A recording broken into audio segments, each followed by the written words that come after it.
Hello students, मेरा नाम है Rajesh Chamola, teacher science ICT virtual class Dehradun से। और आज हम बात करने वाले हैं क्लास 9 साइंस के चैप्टर नंबर 1 हमारे आसपास के पदार्थ, मैटर इन आवर सराउंडिंग्स। अपनी पिछली क्लास में स्टूडेंट्स हमने इस चैप्टर को स्टार्ट किया था और हमने समझा था कि जो हमारे आसपास पदार्थ होता है वो सभी एक छोटे छोटे सूक्ष्म कणों से मिलकर बना होता है। इन कणों का आकार इतना छोटा होता है कि नग्न आंखों द्वारा इन्हें देख पाना संभव नहीं।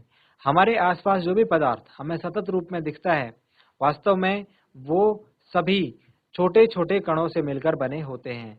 चाहे वो आपके आसपास के पेड़ पौधे हों, चाहे पशु हों, चाहे पक्षी हों, चाहे मनुष्य हों, चाहे कोई लकड़ी का मेज हो आदि। स्टूडेंट्स, हमने अपनी पिछली क्लास के डिस्कशन में इस बात को अच्छी तरीके से समझा था कि ये पदार्थ के जो कण होते हैं इनके कुछ न कुछ कैरेक्टरिस्टिक्स प्रॉपर्टीज होती हैं, यानी इनके अभिलाक्षणिक गुण होते हैं। अभिलाक्षणिक गुण वो गुण होते हैं जो कि पदार्थ के सभी कणों में समान रूप से विद्यमान होते हैं। इनमें से दो गुण के ऊपर हमने डिस्कशन कर लिया था। वो दो गुण इस प्रकार से थे। पहला गुण, पदार्थ के कणों के बीच में रिक्त स्थान होता है, एवं दूसरा गुण, पदार्थ के कण जो होते हैं निरंतर गतिशील होते हैं, यानी मूवमेंट कर रहे होते हैं। आज हम तीसरे गुण जो है, तीसरे अभिलाक्षणिक गुण यानी पदार्थ के कण एक दूसरे को आकर्षित करते हैं, अट्रैक्ट करते हैं, इस बात को समझेंगे और एक प्रैक्टिकल के थ्रू इसे समझेंगे। आज की क्लास में हम पदार्थ की विभिन्न अवस्थाओं को डिस्कस करेंगे और आगे आने वाली क्लासेस में हम इन अवस्थाओं के मध्य जो परिवर्तन है, रूपांतरण है, उसको समझेंगे। तो स्टूडेंट्स, हम आज की क्लास को कंटिन्यू करते हैं।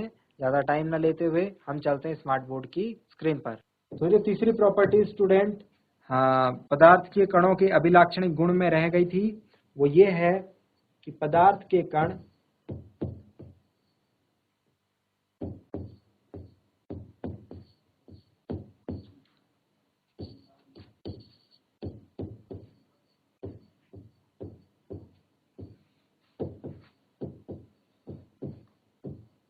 एक दूसरे को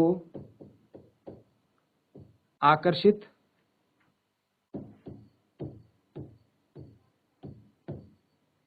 करते हैं। पदार्थ के कण एक दूसरे को आकर्षित करते हैं। इसके लिए जो आप एक्सपेरिमेंट करेंगे स्टूडेंट्स, वो सिंपल होगा, बहुत ही इजी। आपके घर में जो नल होता है पानी का, ठीक है, जिससे पानी आता है, ये हो गया पानी का नल।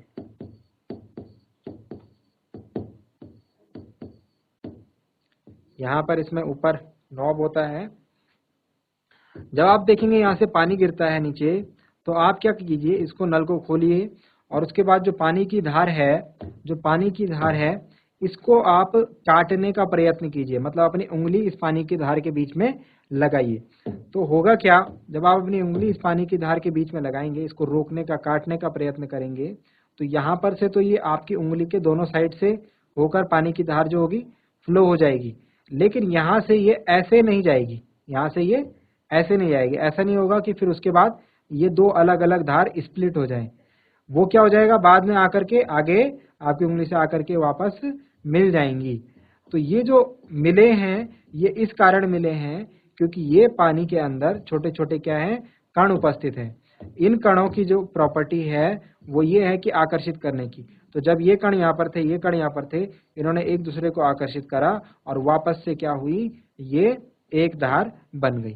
तो हम क्या करेंगे, ये जो धार है, पानी की जो धार है, जो फ्लो है, इसको हम तोड़ने का प्रयत्न कर रहे हैं, इसको दो पार्ट्स में कन्वर्ट करने का प्रयत्न कर रहे हैं, लेकिन ये नहीं हो पाता है क्योंकि पदार्थ के कणों का एक गुण ये भी होता है, एक अभिलाक्षणिक गुण ये भी होता है कि पदार्थ के ये कण एक दूसरे को आकर्षित करते हैं। तो स्टूडेंट्स, अब तक आप समझ गए होंगे कि जो हमारे आसपास का पदार्थ है वो छोटे छोटे कणों से मिलकर बना होता है, जिनके पास तीन जो हमने इनके अभिलाक्षणिक गुण हुए ये उनमें विद्यमान होते हैं। अभी हम क्या समझेंगे, अभी हम ये समझेंगे स्टूडेंट्स कि पदार्थ की अवस्थाएं क्या होती हैं। हम अपने आसपास के जो पदार्थ देखते हैं उसका वर्गीकरण हम किस प्रकार से कर सकते हैं। तो स्टूडेंट्स, हमारा जो नेक्स्ट टॉपिक है आज का वो है पदार्थ की अवस्थाएं, और हम इसे कहते हैं इंग्लिश में states of matter.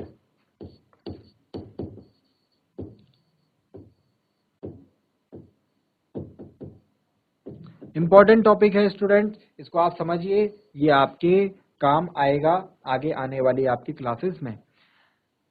जैसे हम अपने आसपास पदार्थों की बात करते हैं तो उनके कुछ उदाहरण यदि हम दें तो जैसे पेड़ हो गया, पत्थर हो गया, लकड़ी हो गया, इसके अलावा जल हो गया और पेट्रोल हो गया। इसके अलावा हमारे पास वायु हो गई, जो हमारे आसपास वायु है वो भी एक पदार्थ है, भले ही वो हमें दिखती नहीं है लेकिन वो भी क्या है, एक पदार्थ है। और इसके अलावा गैस हो गई, जैसे कौन सी गैस, जैसे हम हाइड्रोजन गैस की बात कर रहे हैं, हाइड्रोजन गैस, ये सभी क्या है, पदार्थ हैं, हमारे आसपास विद्यमान हैं तो पदार्थ हैं। लेकिन हम किस प्रकार से क्लासिफाई करें, किस प्रकार से इन पदार्थों को बांटें, तो हमने पदार्थों की 3 कैटेगरी बनाई है स्टूडेंट्स। हमने पदार्थों को 3 भागों में रूपांतरित किया है, या फिर हम इन्हें कहते हैं पदार्थ की 3 अवस्थाएं होती हैं। पदार्थ की तीनों अवस्थाओं में जो सबसे पहली अवस्था है वो उसे हम कहते हैं ठोस अवस्था, पदार्थ की ठोस अवस्था और सॉलिड स्टेट ऑफ मैटर। जो दूसरी अवस्था है स्टूडेंट्स, उसे हम नाम देते हैं द्रव अवस्था, यानी स्टेट, लिक्विड स्टेट। और जो तीसरी अवस्था है इसे हम नाम देते हैं गैसीय अवस्था और गैसेस स्टेट। तो हमने पदार्थ की 3 अवस्थाएं देखी, ठोस, द्रव एवं गैस। ठोस के अंतर्गत कौन कौन से पदार्थ आएंगे, ठोस के अंतर्गत आएंगे जैसे जो ठोस पदार्थ होंगे जिनको हम महसूस करके कठोरता का अनुभव करेंगे, जिनमें जैसे पेड़ हो गए, जो हमारे एग्जाम्पल थे उनमें स्टार्टिंग में पेड़ हो गया और पेड़ हो गए। इसके अलावा जो हमने और एग्जाम्पल दिए थे, पत्थर हो गया, लकड़ी हो गया, ये सभी क्या हैं, ये सभी क्या हैं, ठोस हैं, क्योंकि हम इनको पकड़ेंगे तो हमें कठोरता का अनुभव होगा। द्रव कौन से पदार्थ हैं, द्रव वे पदार्थ हैं जिनमें बहने की प्रॉपर्टी होती है, अभी हम इनके बारे में भी लिखेंगे। लेकिन जैसे जल हो गया, ठीक है, और पेट्रोल हो गया, जो लिक्विड वाले सब्सटेंस होते हैं जिनको हम बर्तनों में भर कर रखते हैं, उनको हम द्रव अवस्था के अंतर्गत रखते हैं। और गैसेस, गैसेस वो स्टेट होती हैं कि जिसमें हमें जो पदार्थ है वो गैसीय अवस्था में प्राप्त होता है, मतलब कि जैसे वायु हो गई हमारे चारों तरफ, जो कहीं भी मूवमेंट कर सकती है, उसके मूवमेंट पे कोई रोक टोक नहीं होती, ठीक है। तो जैसे वायु हो गई, इनके कणों की जो मूवमेंट होती है इस पर कोई रोक टोक नहीं होती अगर ये किसी बंद बर्तन में नहीं रखे हैं तो। और हाइड्रोजन गैस हो गई, ये क्या हो गए, हमारे उदाहरण हो गए। अब इनको कैसे डिफाइन करेंगे, इनको डिफाइन करते हैं हम स्टूडेंट्स एक टर्म के आधार पर, और उस टर्म को हम कहते हैं, पहले इनके जो परिभाषा है उसको लिख लेते हैं।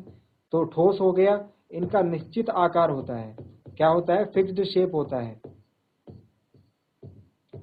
निश्चित आकार होता है, और कठोर होते हैं। ये कैसे होते हैं, कठोर होते हैं। इसके बाद जो द्रव हैं, इनका आकार जो है जिस बर्तन में रखा है, आकार किस पर निर्भर करता है, बर्तन या फिर पात्र जिस पर इसको रखा है पर निर्भर करता है। अगर हम ग्लास में जल डालेंगे तो वो ग्लास की शेप ले लेगा, वो ग्लास के आकार का हो जाएगा। अगर हम उसे बाल्टी में डालेंगे तो वो बाल्टी के आकार का हो जाएगा, मतलब इनका अपना कोई आकार नहीं है, जिस बर्तन में इसे डाल दीजिए उसमें ये फिट हो जाएगा। इसके अलावा जो द्रव हैं, इनका भी कोई अपना आकार नहीं होता, और ये भी जिस बर्तन में हम इसको स्टोर करें उस बर्तन की शेप ले लेते हैं, और अगर हम इसको बर्तन में नहीं रखते, ऐसे खुला छोड़ देते हैं, तो ये भी क्या होते हैं, फ्लो करने लगते हैं। लिमिटलेस बाउंड्री, इनकी कोई अपनी बाउंड्री नहीं होती है, फिर ये फ्लो करने लगते हैं किसी भी डायरेक्शन में, किसी भी दिशा में। हम ये भी कहते हैं कि ठोस कठोर होते हैं, ये दृढ़ होते हैं, ओके, हार्ड होते हैं। और हम ये कह सकते हैं कि बाह्य बल लगाने पर बाह्य बल, अगर मैं इस पर फोर्स लगाऊंगा बाहर से तो ये टूटेंगे नहीं। ये बाह्य बल लगाने पर आकार नहीं बदलते।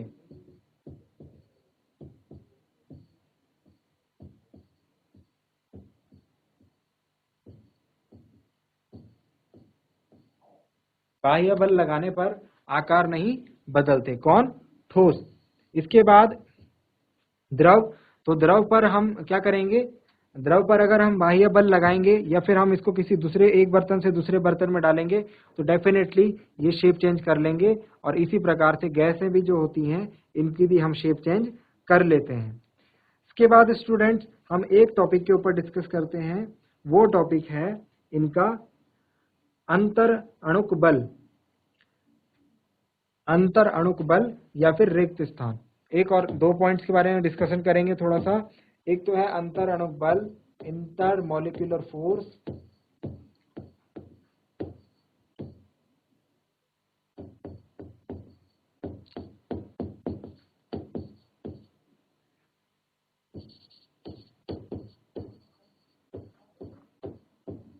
हमने क्या बात की थी स्टूडेंट्स?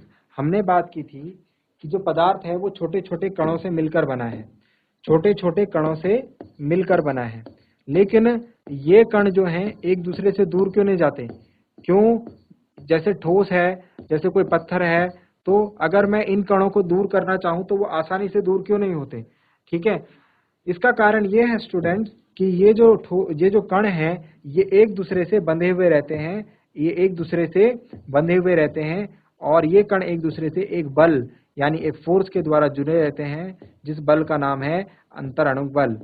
अंतर अणुक बल मतलब किसी पदार्थ के अणुओं के बीच लगने वाला जो बल है वो क्या काम करता है? इनको बांधे रखने का काम करता है। ठीक है, और बांधे रखता है। एक अणु अपने आसपास के सभी अणुओं से क्या होता है? अंतर अणुक बल से जुड़ा हुआ होता है। इस कारण क्या होता है? पदार्थ के कण जो होते हैं एक दूसरे आपस में जुड़ करके एक संरचना बनाते हैं और पदार्थ क्या होता है? पदार्थ की एक संरचना बन जाती है। अब इन अंतर अणुक बल, एक बात तो ये हो गई अंतर अणुक बल, और दूसरा हो गया इनके बीच में जो आपको खाली स्थान दिख रहा होगा, दूसरा हो गया अंतर अणुक कणों के बीच में रिक्त स्थान। तो इन दोनों पॉइंट्स के बीच में हम सॉलिड लिक्विड गैस को अब डिस्कस करेंगे। तो जो सॉलिड हैं, जो ठोस हैं, उनमें अंतर अणुक बल क्या होता है? अंतर अणुक बल सबसे अधिक होता है। कितना होता है? सबसे अधिक। किनमें? ठोस में। द्रवों में ये बल थोड़ा कम होता है और जो गैस हैं उनमें बहुत कम होता है। इसीलिए जो गैस के पार्टिकल्स हैं, अगर मैं यहाँ पर इसी प्रकार से डायग्राम बनाऊं तो जो द्रव के कण हैं वो कुछ इस प्रकार से होंगे, दूर दूर, और उनके बीच में अंतराणुक बल जो होगा कम। जितने नजदीक होंगे उतना ज्यादा अंतराणुक बल लगेगा और उतने ज्यादा वो एक दूसरे से जुड़े रहेंगे। तो ये द्रव का हो गया। और गैस में तो ये कण क्या होते हैं? बहुत दूर दूर होते हैं, तो इनके बीच में अंतराणुक बल क्या होता है? बहुत कम होता है। इसके बाद जो कणों के बीच का जो रिक्त स्थान है, कणों के मध्य रिक्त स्थान, कणों के मध्य का जो रिक्त स्थान है वो ठोसों में क्या होता है? देखिए आप यहाँ पर जो रिक्त स्थान है वो सबसे कम है। ठोसों में क्या होगा? ये सबसे कम। इसके बाद द्रवों में क्या होगा? ठोसों से अधिक ज्यादा। देखो थोड़ा यहाँ पर ज्यादा जगह आपको दिख रही होगी इनके बीच में, कणों के बीच में, है ना? ठोसों से ज्यादा जगह दिख रही होगी। और गैसों में क्या होता है? ये बहुत अधिक स्थान होता है। रिक्त स्थान क्या होता है? कणों के बीच में बहुत अधिक होता है। बात समझ में आ गई? तो ये कुछ प्रॉपर्टीज हैं, ये दो प्रॉपर्टीज भी आपको अलग से कंसिडर करनी है। ठोसों में अंतराणुक बल और कणों के मध्य रिक्त स्थान किस प्रकार से होता है, द्रवों में किस प्रकार से होता है और गैसों में किस प्रकार से होता है। जब आप इस बात को समझेंगे तब हम अपने अगले पार्ट पर जाएंगे, जिसमें कि हमने अब तीनों प्रकार से गैसों की जो तीनों प्रकार की अवस्था है उसमें हमने ये समझ ली है कि किस प्रकार से हम क्या कर सकते हैं। ठोसों और गैसों और ठोस, द्रव और गैस जो पदार्थ की तीनों अवस्था है उसके बीच में अंतर स्पष्ट कर सकते हैं। हमारे पास काफी सारे पॉइंट्स हो गए हैं, जैसे कि हमने बात करी कि बल लगाने पर ये जो ठोस हैं ये आकार नहीं बदलते, द्रवों पर यदि बल लगाएंगे तो ये जिस आकार के बर्तन में होंगे उस आकार की जो शेप है उसे ले लेंगे।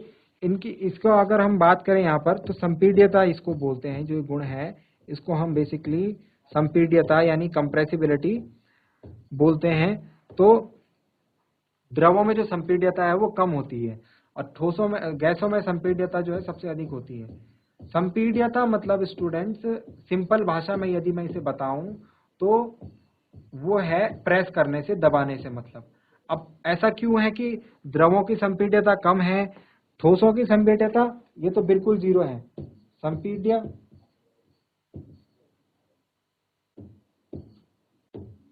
संपीड्यता बहुत कम, ओके। संपीड्यता बहुत कम ठोसों में, संपीड्यता थोड़ा और कम द्रवों में, और गैसों में संपीड्यता क्या होगी, सबसे अधिक होगी। ऐसा क्यों होता है इसको समझने के लिए आप इस डायग्राम पे आइए। देखिए यहाँ पर अगर मैं इस पर बल लगाऊंगा, इसको दबाने की कोशिश करूंगा ठोस के कणों को, तो इनके बीच में रिक्त स्थान कम है, ये जो है ज्यादा जगह जो है ऑक्यूपाई नहीं कर सकते हैं, मतलब ये अपनी स्थिति से ज्यादा इधर उधर हिल नहीं सकते हैं, क्योंकि इनके आसपास जगह जो है बहुत कम है। रिक्त स्थान क्या है, ठोसों में सबसे कम होता है। तो ठोसों के कण ठोस क्या होंगे, संपीड्य नहीं होंगे। मतलब कि अगर मैं इसको प्रेस करूं ठोस के कणों को, तो ठोस के कण जो है अपनी स्थिति से ज्यादा इधर उधर तो नहीं जा सकते हैं, इसीलिए संपीड्यता कम। अब गैसों में, द्रवों में देखिए, द्रवों में जो कणों के मध्य रिक्त स्थान है वो अधिक है। मतलब यदि मैं इनको कंप्रेस करूं या फिर इन पर दबाव डालूं, बल डालूं, तो यहाँ पर जगह थोड़ा ज्यादा है, रिक्त स्थान थोड़ा ज्यादा है, तो ये कण जो है थोड़ा नजदीक क्या हो सकते हैं, जा सकते हैं। बात समझ रहे हैं आप? तो संपीड्यता इसमें थोड़ा सा अधिक है तो ठोसों से। अब गैसों में देखिए, ये कण जो है बहुत दूर दूर है, तो अगर मैं इन पर बल लगाऊंगा तो ये बहुत नजदीक तक भी जा सकते हैं। तो मतलब कि संपीड्यता इनकी क्या है, बहुत अधिक है। ठीक है ना? इसके बाद जो गैसें हैं, जिस बर्तन में हम लिखते हैं, गैसों में एक गुण और होता है विसरण का। विसरण मतलब एक जगह से दूसरी जगह गैस पहुंच जाती है, तो विसरण जो है ये गैसों का गुण है। विसरण जो गुण है ये गैसों का गुण है। इसमें क्या होगी गैस, अगर आपके सपोज आपके पड़ोस में कभी कोई अच्छा खाना बन रहा होता है, अच्छे पकवान बन रहे होते हैं, तो उसकी जो सुगंध है, उसकी जो स्मेल है आप तक पहुंच जाती है, और आप पता लगा पाते हैं कि इस जगह पर या फिर पड़ोस में या फिर इन घरों में जो है कुछ ना कुछ खाने के लिए जो पकवान है वो बन रहा है। तो ऐसा इसलिए होता है, जो खाने से जो गैसें निकली हैं उनमें विसरण का गुण है। विसरण का गुण जो है वो गैसों की गति से संबंधित है। गैसों के कणों की गति, तो गैसों के कण क्या होते हैं, वो गति करते हैं तेजी से, क्योंकि उनकी कणों के मध्य रिक्त स्थान जो होता है वो कम होता है, और इसीलिए वो फ्रीली क्या कर सकते हैं, मूव कर सकते हैं। उनकी गति जो होती है वो स्वतंत्र रूप से होती है, इसीलिए वो क्या करते हैं, बहुत ही जल्दी एक जगह से दूसरी जगह पहुंच जाते हैं। और पड़ोस में यदि कोई स्वादिष्ट पकवान बन रहा हो तो हमें उसकी स्मेल मिल पाती है। ऐसा किस कारण से होता है स्टूडेंट्स? ऐसा गैसों के एक गुण विसरण के कारण होता है। इसके अलावा गैसों से संबंधित एक बात यह भी है कि अगर सपोज आपने किसी गैस को किसी एक बर्तन में या कंटेनर में आपने बंद करके रखा है, तो ये गैस जो है इस कंटेनर के अंदर ये यहाँ शांत नहीं होती। ऐसा नहीं होता है कि अगर हमने इसको कंटेनर के अंदर बंद कर दिया है तो ये यहाँ पर चुपचाप रह जाएगी। ये क्या करती है, इसके कण, गैस के कण जो हैं वो बर्तन की दीवारों पर दबाव डालते हैं, फोर्स डालते हैं और बाहर निकलने की कोशिश करते हैं। यदि इनको थोड़ी सी, बर्तन में थोड़ी सी जगह मिल जाए बाहर निकलने के लिए, तो ये सारे के सारे कण इस रास्ते उस रास्ते क्या हो जाएंगे, बर्तन से बाहर निकल जाएंगे। तो गैसों के बारे में हमने दो प्रॉपर्टीज पढ़ी हैं। गैसों के बारे में दो प्रॉपर्टीज हमने ये पढ़ी कि गैसों में विसरण का गुण होता है, और गैस के अगर हम किसी बर्तन में इसे रख लें तो गैस के कणों में क्या होती है, ऐसी मूवमेंट होती है जिससे क्या करते हैं, बर्तन की दीवारों पर बल लगाते हैं या फिर दाब डालते हैं। बात समझ में आई? तो हमने अभी तक क्या पढ़ा है स्टूडेंट्स? आज का टॉपिक हमारे लिए महत्वपूर्ण था, इसीलिए मैं इसको एक बार जाते जाते आपको रिवाइज करवा देता हूँ। सबसे पहले हमने पढ़ा पदार्थ के कणों के अभिलाक्षणिक गुणधर्म का तीसरा अभिलाक्षणिक गुणधर्म जो कि है पदार्थ के कण एक दूसरे को आकर्षित करते हैं। इसके लिए हमने एक एक्सपेरिमेंट देखा जो कि एक पानी के नल से संबंधित था। हमने पानी के नल को खोला, उसके जो पानी आया, उसकी जो स्ट्रीम आई, उसकी जो धार आई, हमने अपनी उंगली लगाकर उस धार को दो पार्ट्स में काटने का प्रयास किया। लेकिन हमने देखा कि हमारी उंगली से गुजरने के बाद ये पानी की जो धार है वापस से एक धार बन जाती है। ऐसा इसलिए हुआ क्योंकि इस पानी में उपस्थित कण जो हैं इन्होंने एक दूसरे को आकर्षित किया। ये था हमारा पदार्थ के कणों का तीसरा अभिलाक्षणिक गुणधर्म। इसके बाद हमने जो मोस्ट इम्पॉर्टेंट चीज आज की पढ़ी वो ये पढ़ी कि पदार्थ की अवस्थाएं क्या क्या होती हैं। पदार्थ की 3 अवस्थाएं होती हैं, ठोस, द्रव एवं गैस। उदाहरण के लिए जो हमारे आसपास चीजें कठोर होती हैं वो ठोस होती हैं, इनका आकार निश्चित होता है, संपीड्यता इनकी बहुत कम होती है, यानी बाह्य बल लगाने पर इनका आकार परिवर्तन नहीं होता है। इसके अलावा जो द्रव हैं, ये जल, पेट्रोल जिनको हम बर्तनों में रख सकते हैं और उसका ये आकार ले लेते हैं, इनकी संपीड्यता कम होती है और गैसों की संपीड्यता अधिक होती है। इस प्रकार से हमने दो गुणों को डिस्कस करा, दो इंपॉर्टेंट गुणों को डिस्कस करा जो कि है अंतर अणुक बल और रिक्त स्थान। इसमें हमने देखा ठोसों के मध्य जो अंतर अणुक बल है वो सबसे अधिक, जबकि द्रवों में ये कम और गैसेज में ये बहुत कम होता है। इसके अलावा कणों के मध्य रिक्त स्थान ठोसों में सबसे कम, द्रवों में अधिक, जबकि गैसों में बहुत अधिक होता है। हमने स्टूडेंट्स कणों के जो डायग्राम है उसके थ्रू समझा कि किस प्रकार से ठोस, द्रव या गैस की जो संपीड्यता है वो किस प्रकार से परिवर्तित होती है, इनके बीच जो अंतरा अणुक बल का मान है वो किस प्रकार से चेंज होता है। तो स्टूडेंट्स आज का टॉपिक हम यहीं पर रखते हैं। अगली क्लास में और जाते जाते हमने गैसों के दो महत्वपूर्ण गुणों के बारे में देखा था।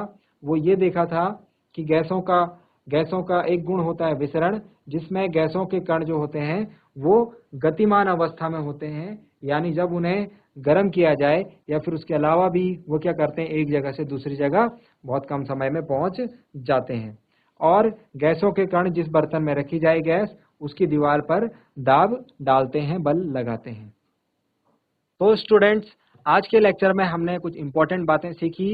रसायन विज्ञान के ये इंट्रोडक्शन आप इसे कह लीजिए या फिर बेसिक्स इसे आप कह लीजिए, इन्हें आप अपने दिमाग में अच्छी तरीके से बिठाइए, इन्हें समझने की कोशिश कीजिए। जो क्रियाकलाप हैं वो बहुत ही आसान हैं। मैं चाहूँगा कि आप इन्हें अपने घर में एक बार जरूर करें। तो स्टूडेंट्स आज की क्लास में इतना ही। आज का समय हमारा यहीं पर होता है समाप्त। और हमने आज जो चीज़ें कवर अप करी वो बहुत इंपॉर्टेंट है। एक बार फिर से बोल रहा हूँ, इन्हें रिवाइज कीजिए। उम्मीद करता हूँ कि आपको आज जो भी बातें बताई गई वो अच्छे तरीके से समझ में आ गई होंगी। हम आगे जब इस चैप्टर को डिस्कशन करेंगे तो अगले चैप्टर में हम देखेंगे, अगली क्लास में हम देखेंगे कि क्या पदार्थ के जो ये तीनों अवस्थाएं हैं, तीनों रूप हैं, ठोस, द्रव, गैस, क्या हम इनको परिवर्तन कर सकते हैं, इनमें अंतर परिवर्तन कर सकते हैं। तो स्टूडेंट्स मिलते हैं अगली क्लास में एक नए टॉपिक के साथ। आज के लिए इतना ही। क्लास में जुड़ने के लिए बहुत बहुत धन्यवाद।